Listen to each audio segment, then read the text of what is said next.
On China trade sanctions, India can serve its national security much better by rapidly expanding its economy. After decades of peaceful coexistence, China has turned progressively hostile in its territorial disputes with its neighbors, including India. The most plausible explanation for this shift is the size of its economy. With GDP at $14 trillion, it now feels economically secure and militarily powerful enough to pursue its long-standing geopolitical ambitions that include the acquisitions of territories with strategic value. The resulting incursions on India, China board have led many in India to call for trade sanctions on China. The argument made is that at $77 billion, China's exports to India far exceed its imports from the latter at $19 billion in 2018.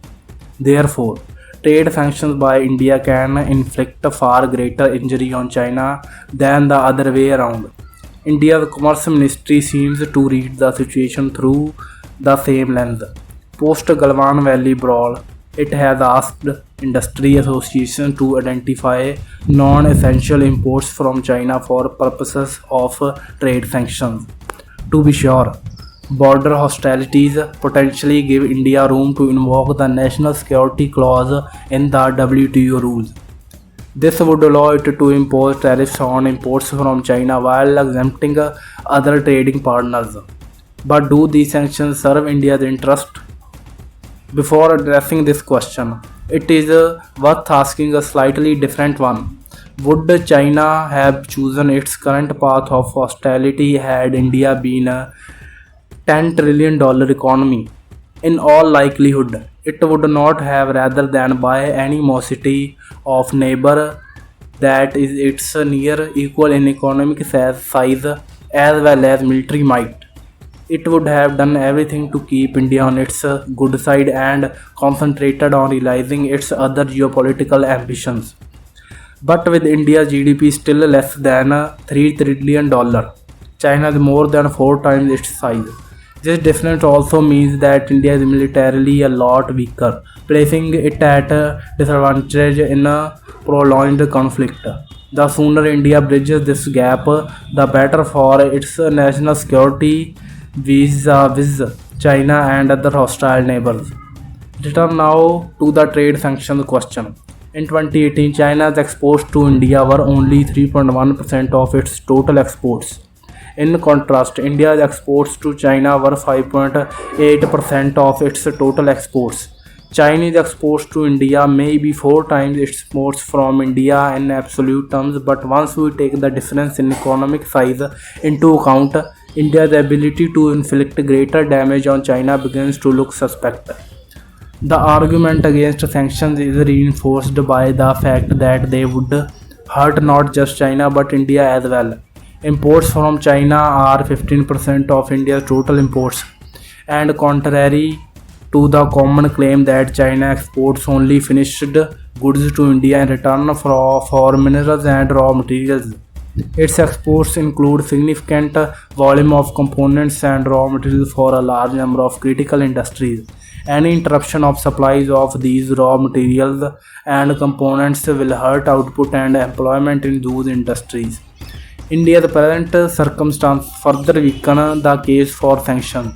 To begin with, India entered COVID-19 crisis with its financial sector under great stress, a fact reflected in the plummeting of GDP growth to just 4.2% in 2019 to 20.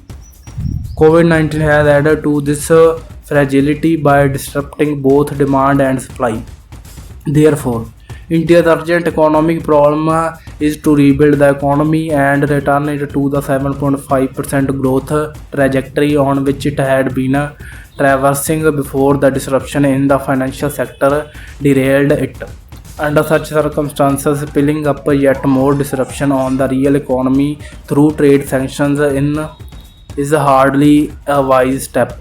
The final point is to ask what our end game is in imposing trade sanctions in its trade war with even the largest economy in the world the United States, China has responded by retaliating forcefully. Therefore, it will be naive to expect it to capitulate to our trade sanctions. When we account for only 3.1% of its exports, it will not only retaliate through tariffs on our exports but may also increase its border incursions. Having used up the trade sanctions weapon, we would be back to defending the border militarily and diplomatically only, rather than a trade warfare with no clear endpoint target to the conflict with China. India would achieve its immediate security goals better by forging yet closer ties with the United States, Japan, and Australia. For the longer term defense, it must focus attention on building the $10 trillion economy in the shortest possible time. To accomplish this while also distancing the economy from China, India must aggressively pursue free trade agreements with the friendly developed countries such as the United Kingdom, European Union, and Canada, and woo multinationals to its shores. The FTAs would make India doubly attractive to multinationals.